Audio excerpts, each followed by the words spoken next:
Buonasera a tutti. Tonight, the elders asked me to say just a few words about the work in Italy. So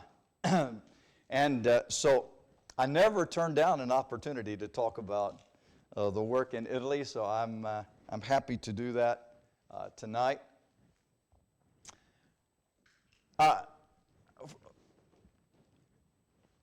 You have heard me talk about Italy in times past, so I'm going to give you just a condensed update of some things that are going on over there. For those of you who are visiting or may not know,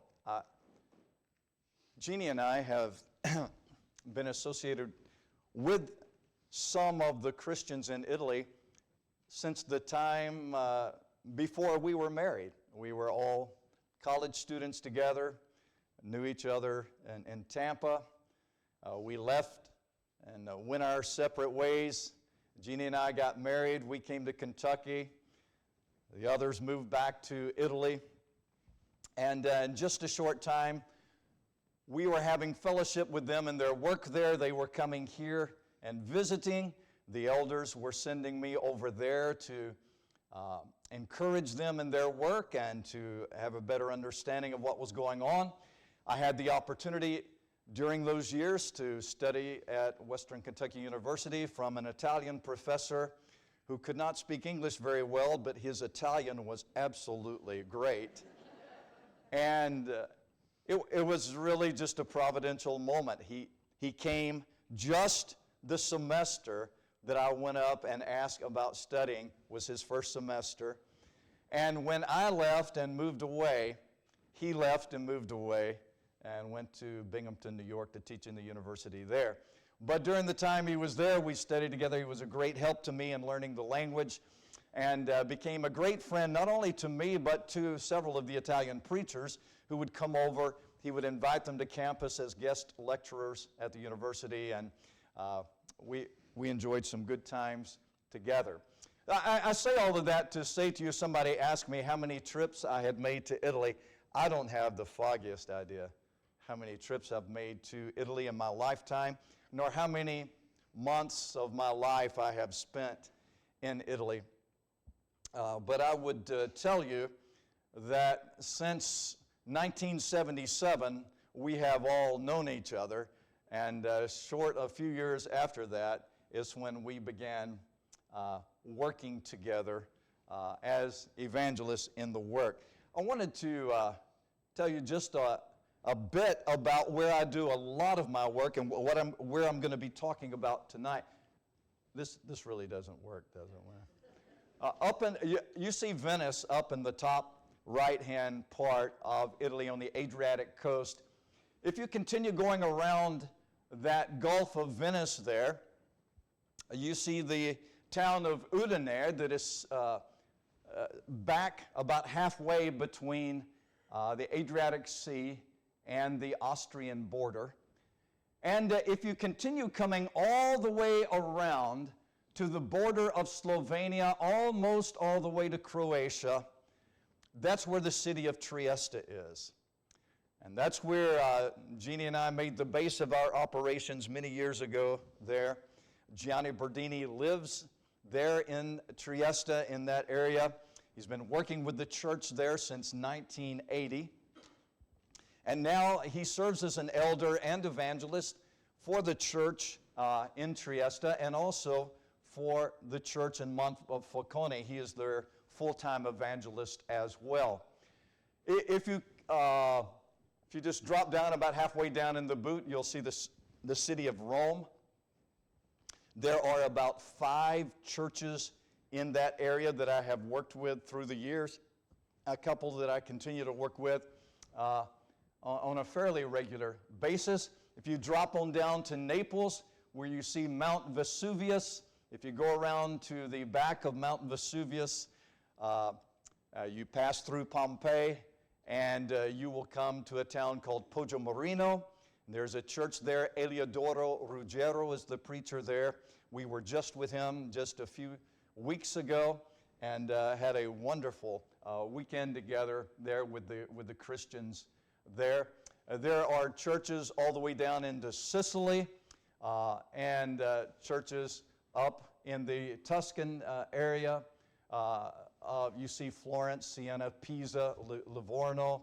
Arrigo Corazza, Stefano Corazza's brother, preaches in Pisa. Stefano Corazza preaches there for the Viasano Church in Rome. These are folks that we've known, as I said, since 1977. So long time we've all worked together. Johnny Berdini and I, several years ago, started the Grotto studies. Johnny came over to study in Temple Terrace when I was there. And in case you didn't know this, let me just say this, especially if Johnny listens to this. He is a lot older than me. Actually, when he came to Florida College, he had finished all the coursework for his PhD in architecture. He was just waiting to finish his thesis or dissertation or whatever it is. So in any event, Johnny went back. He did finish it. He's a doctor of architecture, as was his father, who also was a preacher.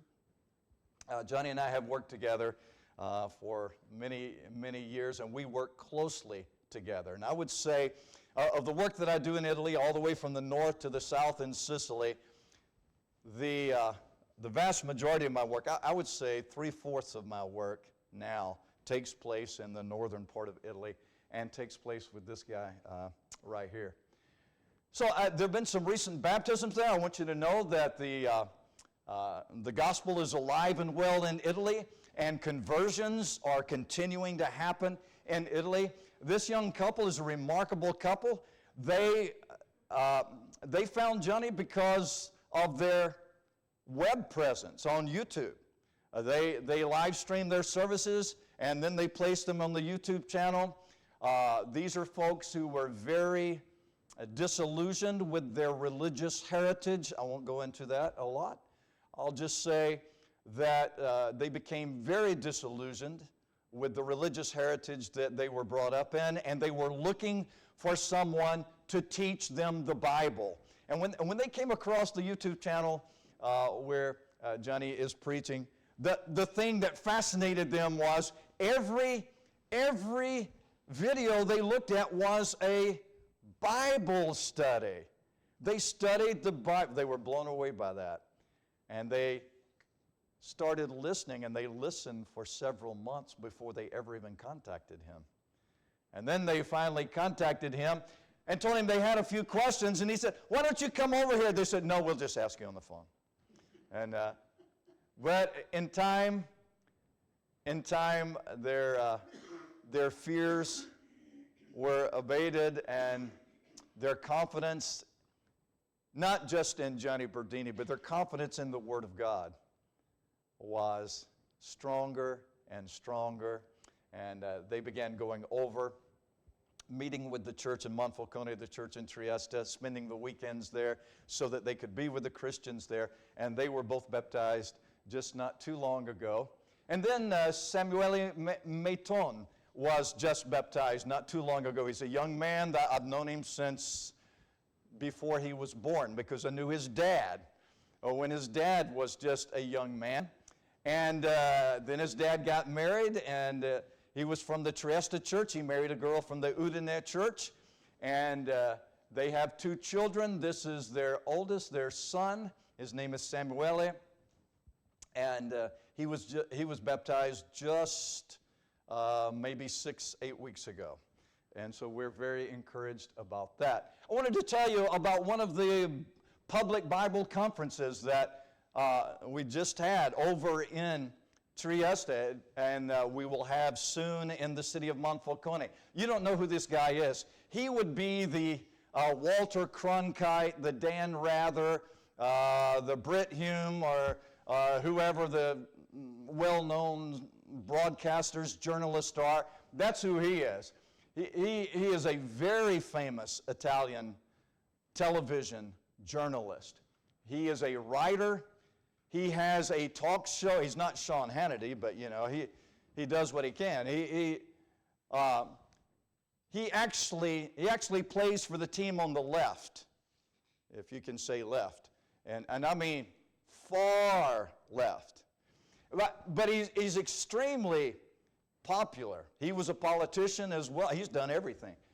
And his latest book was entitled Paul, the Man Who Invented Christianity. And it has just been selling like wildfire in Italy. Paul, the one who really invented Christianity. And so, Gianni Berdini and Valerio Marchi, who preaches for the church in Udine, they decided that somebody needed to answer this man. And so, Gianni Berdini and Valerio got to work, and they put together this public Bible conference. Gianni Berdini, would you believe, when they found out, because they rented billboards, they put up posters everywhere. I mean, we have spent no telling how much money advertising all of this. And they had, in their Bible conference was called The Apostle Paul, the Man Who Did Not Invent Christianity. And so it really, because the publicity for this was so widespread, this really caught the eye of a lot of people. The professors at the university have been talking about it, and the media was talking about it. So Johnny was invited to be on these news talk shows. Kind of like the news talk shows we have. Except there, interestingly enough, they talk one person at a time, In any event, that has been a tremendous thing for them. And it's been a tremendous opportunity for the people of God to have some visibility in a country where they are regarded as nothing. And it has been a tremendous experience for them. Well, in June, the very first week of June, we will be engaging in the Grotto studies. This is a very intense week of Bible studies for men that Johnny and I started back in probably 14 years ago. We started this. We started this after Johnny's father died, and we realized that for the church in Aprilia down south of Rome, there wasn't enough. I mean, who are you going to call? Oh, we need to get a preacher.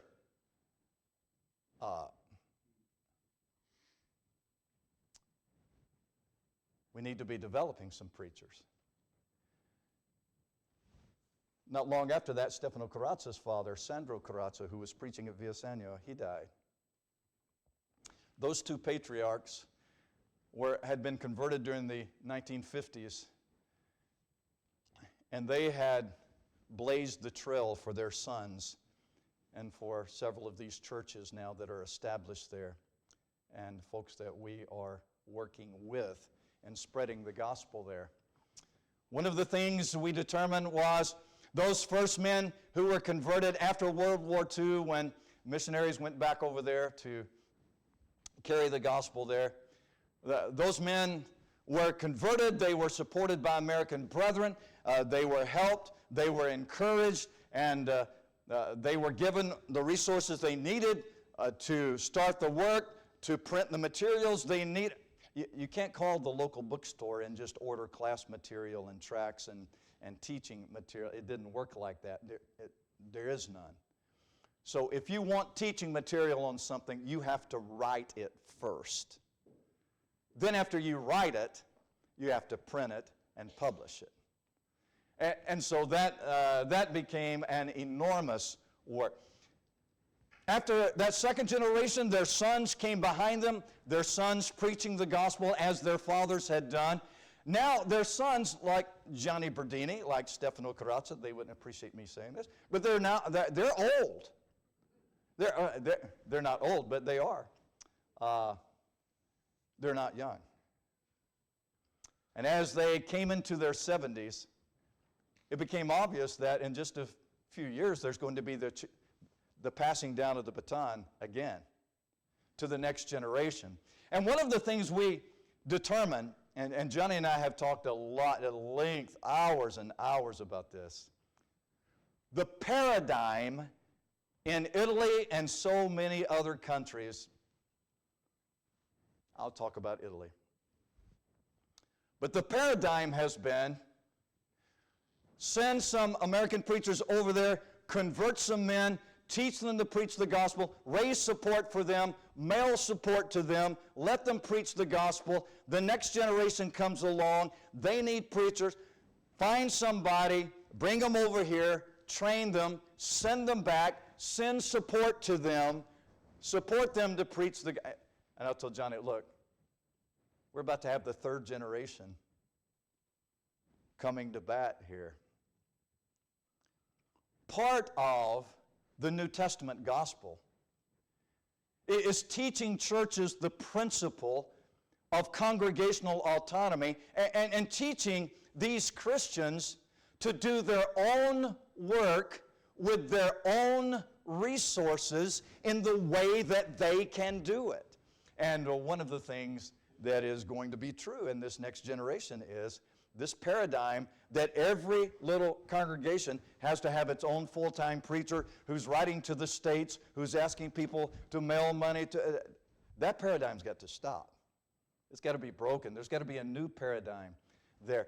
And what we're doing is we're working with men, and we're not saying anything. We are not encouraging the first one of them to quit their jobs and write to Christians in another country and ask them to mail money to them so that they can preach. Now, I know, let me hasten to say, when the gospel was first being carried back to Italy, that was a very expedient thing to do. It is a scriptural thing to do. But it's not a scriptural, it is not a scriptural pattern that was to be perpetuated on and on and on and on. The scriptural pattern is you go there, you establish them, you bring them to maturity, you equip them to do their work, and then you rejoice in the Lord as they begin to do their work. And as they carry on that work, and they send out men to go to places that have not heard the gospel. That was the idea. The grotto studies are these men who give up a week of their life and they come. This is our most expensive, intense, laborious work of the whole year, is this week of studies. These men, many of them, give up a week of their salaries. Because when they take off from work to come to grotto studies, they don't get paid for those days. And so they make a huge sacrifice to come.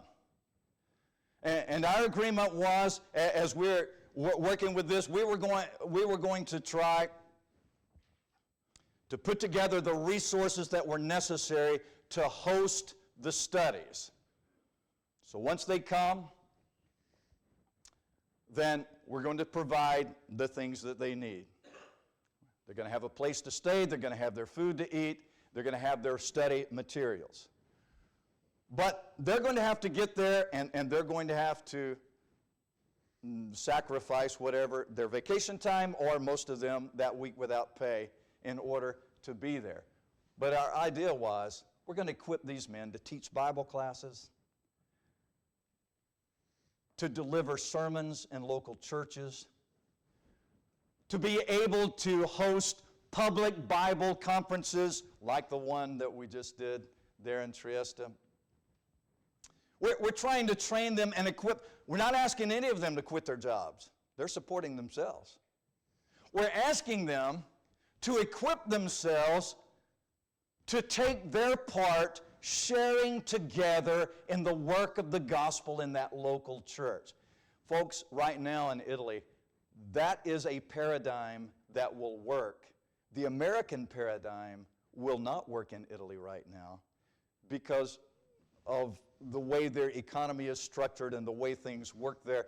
It just simply will not be so that every church is going to be able to support their own preacher full-time and he's going to be able to just, that's not going to be it. So the grotto studies are about equipping these men to teach Bible classes, to preach Bible lessons, to host public Bible conferences, and to carry on the work of the gospel in the next generation without writing and asking for for funds.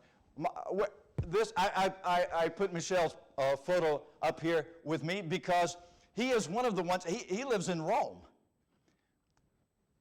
By the way, he speaks 5 languages, just in case you were interested. He's from Nigeria. His mother brought him to Rome when he was very young.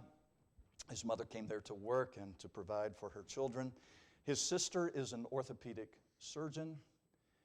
He is a software specialist, having worked for Microsoft and some other major companies. Now he is a self-contract. I don't know exactly how to describe him. He knows his stuff with computers.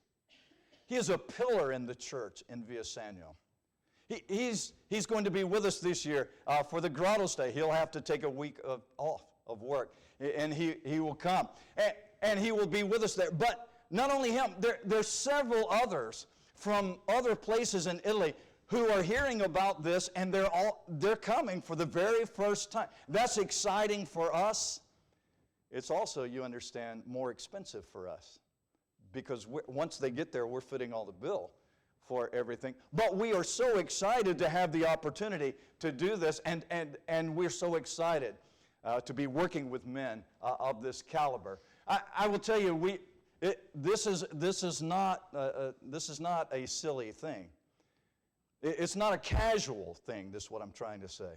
This is a very serious thing, and we start early in the morning and we go until late at night.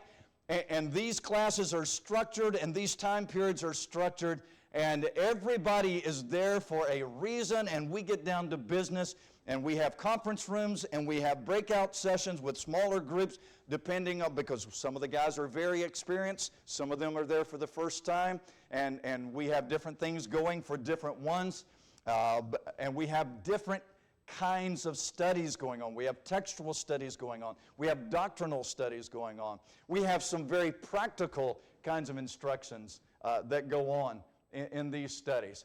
Sometimes how did that Y get done there? Introductory.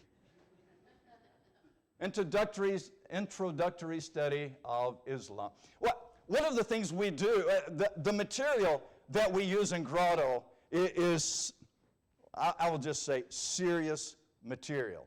And in fact, several times we have taken material that we have put together for Grotto, and we have actually published that material so that it can be used perpetually by these Christians, by churches and other places, because, again, there's no local bookstore to call and ask for material on something if you're wanting to study something in your Bible class.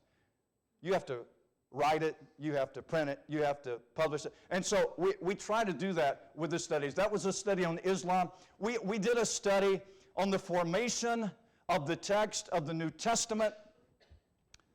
And you say, oh yeah, you know, Neil Lightfoot's book, How We Got Our English Bible. Well, it was something like that, except that how they got their Italian Bible was not how we got our English Bible. You know, and so it was a different study. But it was an excellent study, and it was something in the religious culture that they live in. The development of the biblical text is a very important study for them. Very important in their religious culture. We have translated and published other Bible study materials. This was some of David McClister's lectures on the letter to the Hebrews, and he came to Italy, not to the Grotto studies, but he came over to Italy, went around to some of the churches with a translator and delivered some of those lectures. We published them in book form, and so let me just say to you, this is coming up in just a few weeks. By the way, Michaela, your mom and dad haven't seen these slides. Mark and Jody have been companions in the work in Italy with Jeannie and I for years and years and years. And very, very faithful co-laborers. And I just put this together this afternoon and didn't run it by anybody. Jeannie hadn't seen it, Mark hadn't seen it, Jody hadn't seen it, nobody. So I was kind of surprised as to what's on there too. Really. I'm getting ready to go back in just a few months. I'll tell you something, folks. I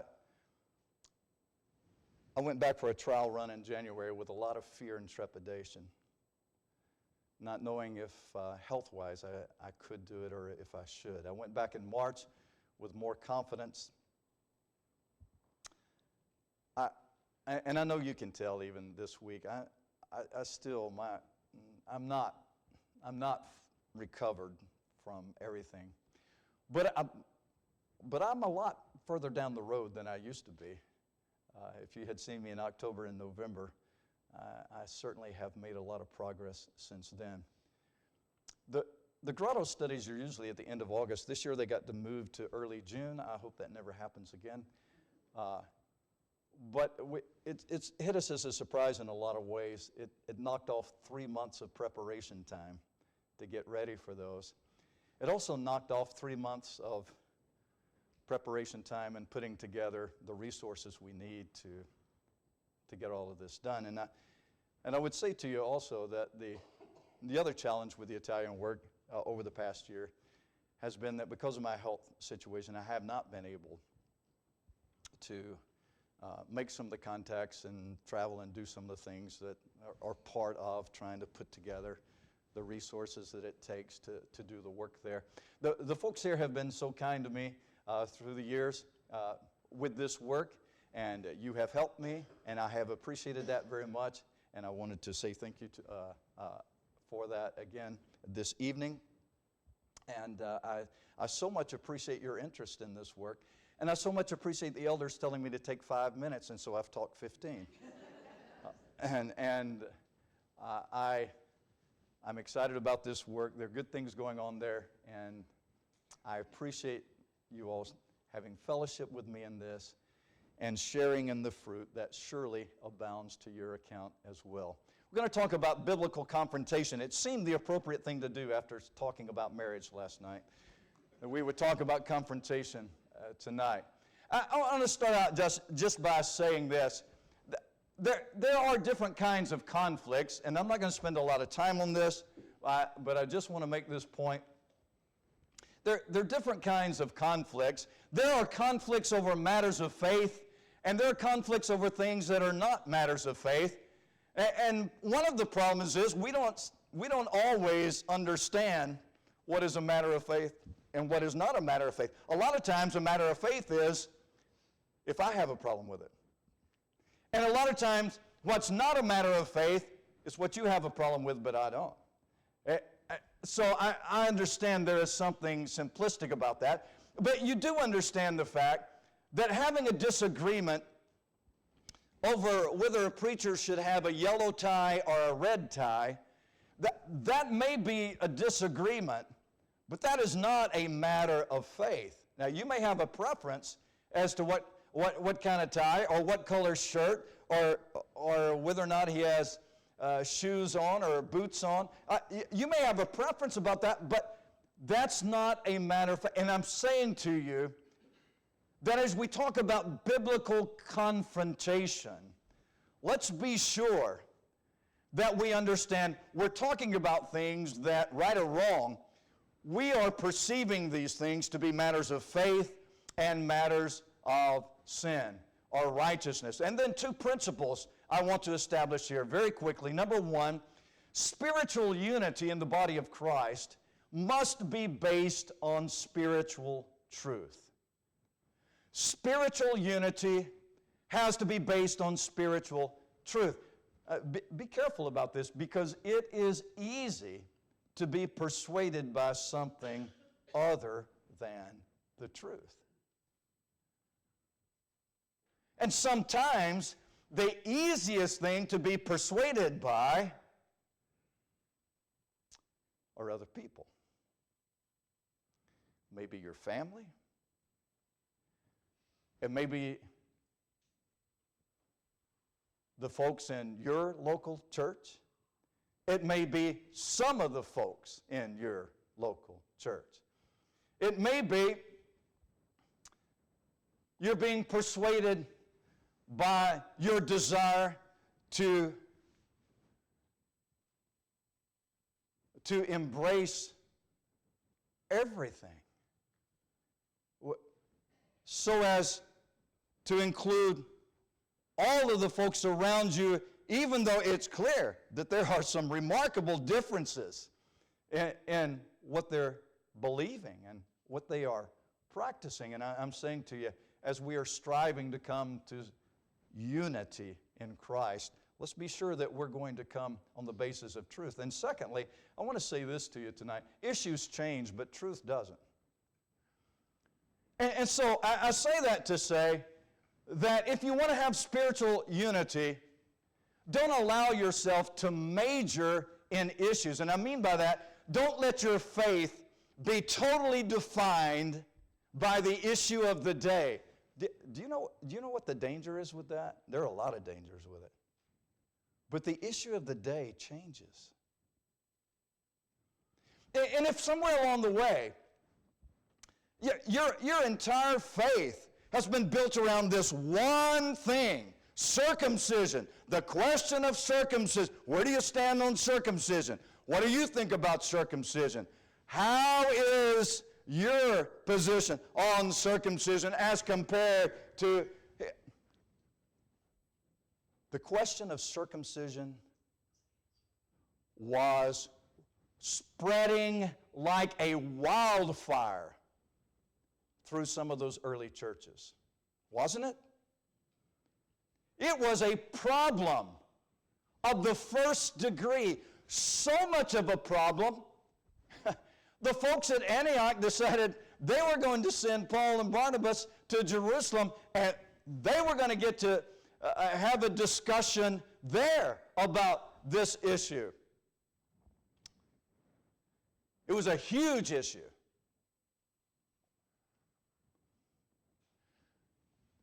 When's the last time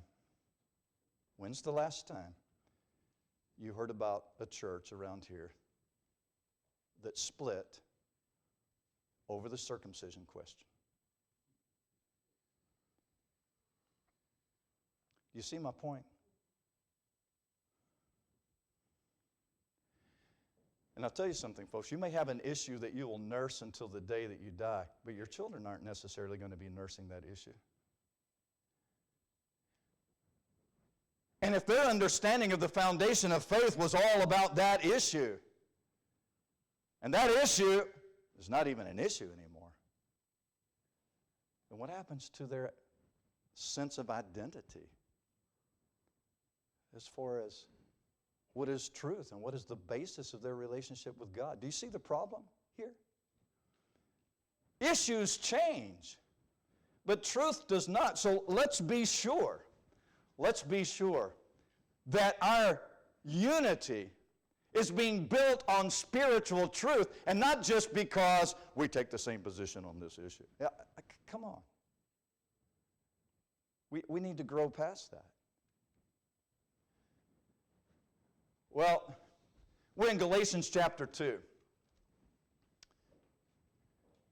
If we hadn't had Italy part 1, I could have read more of this tonight, but I want you to remember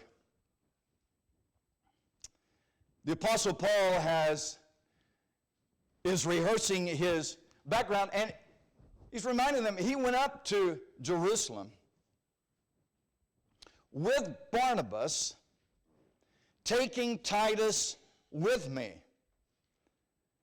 And he got up there and he said, I went up because of a revelation, and I set before them, although privately, because before those who seemed influential, I went up because of a revelation and set before them the gospel that I proclaim among the Gentiles, in order to make sure that I was not running or had not run in vain. But even Titus, who was with me, was not forced to be circumcised, though he was a Greek. Yet because of false brothers secretly brought in, who slipped in to spy out our freedom that we have in Christ Jesus, so that they might bring us into slavery, To them we did not yield in submission even for a moment, so that the truth of the gospel might be preserved for you. And from those who seem to be influential, what they were makes no difference to me. God does not show partiality. Those, I say, who seemed influential added nothing to me. Paul was an apostle called by God. He did not go to Jerusalem so that they could confirm him as an apostle. God confirmed him as an apostle.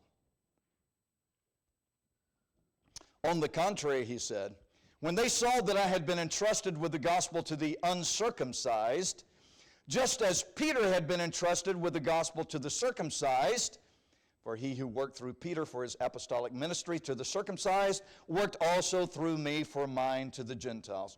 And when James and Cephas and John, who seemed to be pillars, perceived the grace that was given to me, they gave the right hand of fellowship to Barnabas and to me, that we should go to the Gentiles, and they would go to the circumcised. Only they ask us, remember the poor, the very thing I was eager to do. Okay. So here was the problem was the question of circumcision. Can these Gentiles, can these Greeks really be Christians? I mean, really? I know they're Christian, but can they be a real Christian without being circumcised? And so Paul goes there not to find the truth of that. Paul knew the truth. He didn't go there to be confirmed. God had confirmed him. He went there to make sure that those in Jerusalem were on the same page of truth. And they were. And they were going to go to the circumcised, and Paul and Barnabas would go to the uncircumcised. They asked them to remember the poor. Now here was the issue. Verse 11, but when Cephas, that is Peter, when Cephas came to Antioch, I opposed him to his face, because he stood condemned. For before certain men came down from James, that is, before these Judaizers came down from Jerusalem, where James was an elder, an apostle, before certain men came down from James, Peter was eating with the Gentiles. But when they came, he drew back, and he separated himself, fearing the circumcision party. And the rest of the Jews acted hypocritically along with him, so that even Barnabas was led astray by their hypocrisy. And Paul said, I'll tell you the truth. I just couldn't believe my eyes. And he confronted him to the face. What did Peter do? Peter received the uncircumcised brethren as his brethren. They were equals. They were the same. He came down to Antioch, this local church. They were together in church. Everybody was the same. No distinction, circumcised, uncircumcised, Jewish background, Greek background. It didn't matter because now they're all Christians. Everybody's the same. They sang together, prayed together, ate the supper of the Lord together. They were Christians together until those Judaizers came down from Jerusalem. The ones who were saying that you must be circumcised in order to be saved,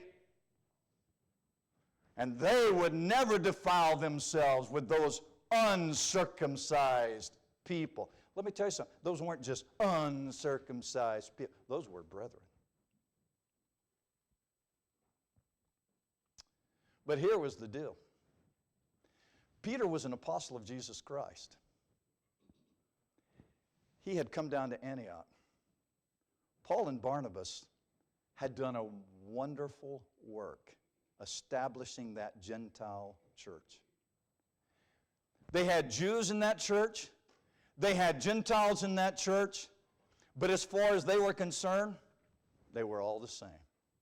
Until those Judaizers showed up. And when they did, Peter realized that they weren't going to have anything to do with the uncircumcised. They thought it was wrong. They didn't think they were real Christians. They were just scandalized by the whole thing, and Peter withdrew from them himself because he understood how they felt about it. And Paul wasn't having any of that. That's what Peter did. He suddenly refused to eat with them. He was hypocritical. He'd been eating with them just fine. He was cowardly because he was afraid of the rejection of those Judaizers who had come down. Why did he do that? Because he was afraid. I'll tell you something, folks. So many times in local churches, wrong behavior results from fear of the wrong thing. Did you hear me? Fearing the wrong thing. And Peter was afraid of the wrong thing. He was afraid of rejection. He was more concerned with the approval of his Jewish peers from Jerusalem than he was with the approval of God. That's why he did what he did. And what were the consequences? Paul said that Peter's behavior was inconsistent with the gospel that he preached, and that he led others to behave the same way. Do you remember Paul said, even Barnabas was led away by Peter's behavior. Even Barnabas backed up. I don't know if you remember this or not. Barnabas is the evangelist that showed up there in Antioch. He's the one that went to get Paul and bring him there. Barnabas had no doubt converted many of those uncircumcised Christians.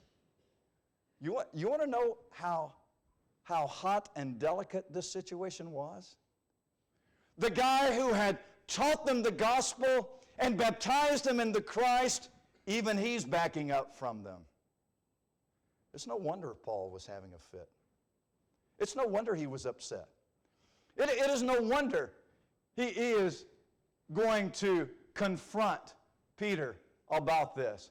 And so his response is a direct confrontation.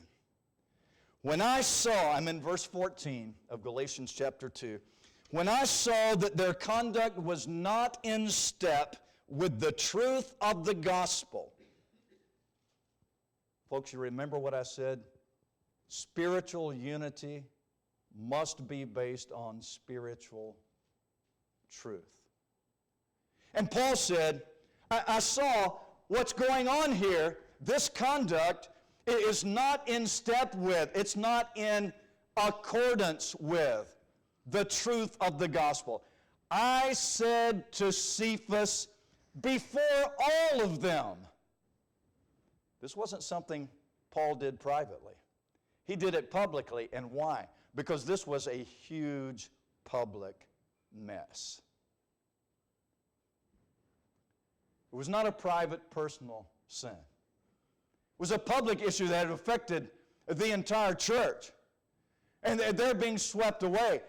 And they needed to know, especially because Peter is an apostle of Christ, they needed to know, and Paul was about to explain to them, that that particular conduct was not in keeping with the truth of the gospel. And Paul said so, and he said it publicly. Now, 4 things very quickly, okay? Biblical confrontation. First point. Confrontation is sometimes necessary. I want to go ahead and say this.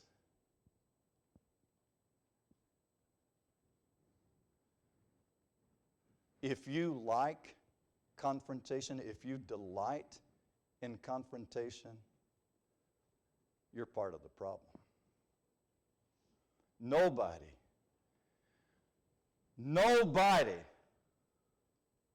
who is laboring in the kingdom and striving for the unity of the Spirit in the bond of peace, nobody covets the confrontation. But sometimes that confrontation is necessary. Now, Jesus said,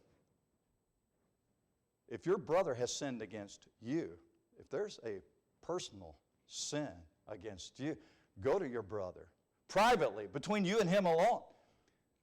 Confront him with the sin. And if he repents, you've gained your brother. That's the objective. You don't go to the brother so that you can make him pay for what he's done. That's not the purpose of the visit. It's not because I'm going to make you understand just how much this hurt me. No, that's not the purpose is reconciliation. That's the objective. Don't forget that.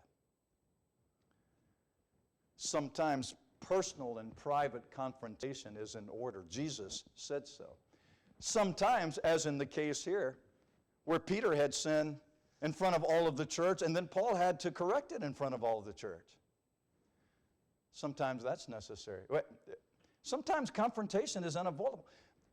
God sent Nathan to David. Nathan had to say to David, just like Daniel had to say to Belteshazzar, he had to say, "Thou art the man. It's you." Sometimes that's necessary. Second point.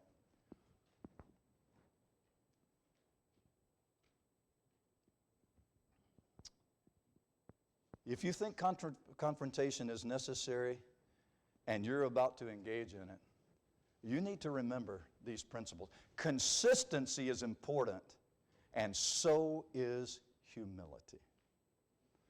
Brethren, even if one among you is overtaken in sin, in a trespass, even if one among you is overtaken in sin, ye who are spiritual, restore such a one in a spirit of humility, of meekness. And then what did he say? Thinking about yourself, lest you also be tempted.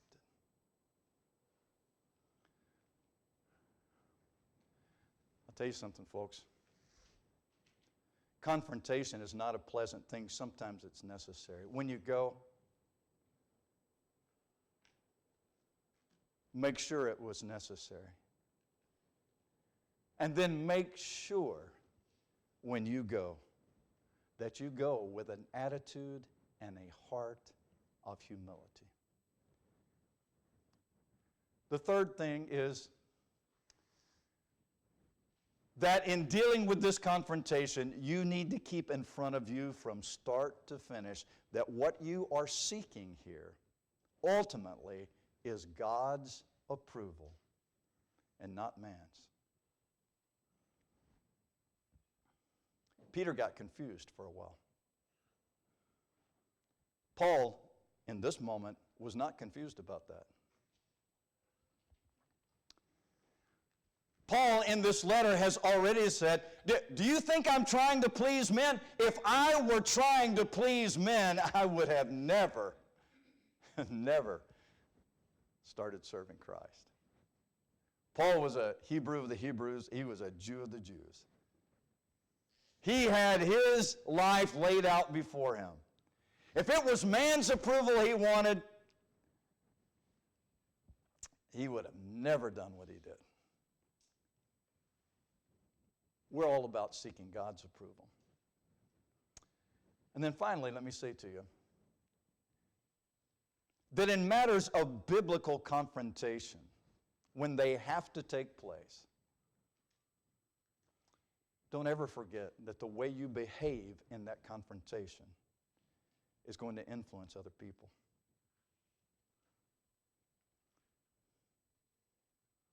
I'll tell you, there's some grandparents in this room tonight. And your adult sons and daughters are in this room. And your grandchildren are in this room. And it may be that at some point there is going to be an occasion where biblical confrontation becomes necessary.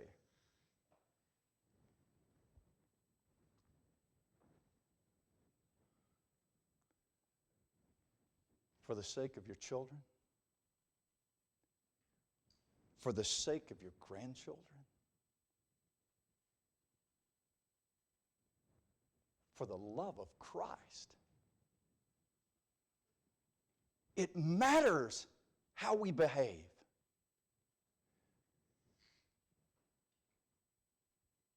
Our behavior is going to influence somebody else. And 3 weeks later,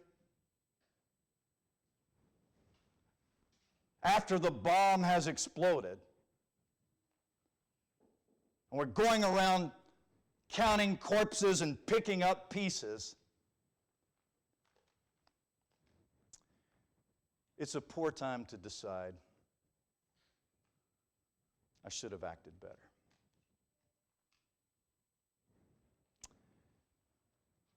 You know what Paul said? If anyone is caught in a sin, those of you who are spiritual, you should restore him in a spirit of gentleness. Stay humble and keep watch on yourself. That was good advice in the first century. It is solid biblical instruction for the 21st century. What a wonderful thing to be together with the people of God, feasting on spiritual truth, standing on the promises of the Lord, uniting our hearts and our lives in a common faith in Jesus Christ. How blessed can we be? Amen. Folks, if certain Judaizers come down from Jerusalem misbehaving,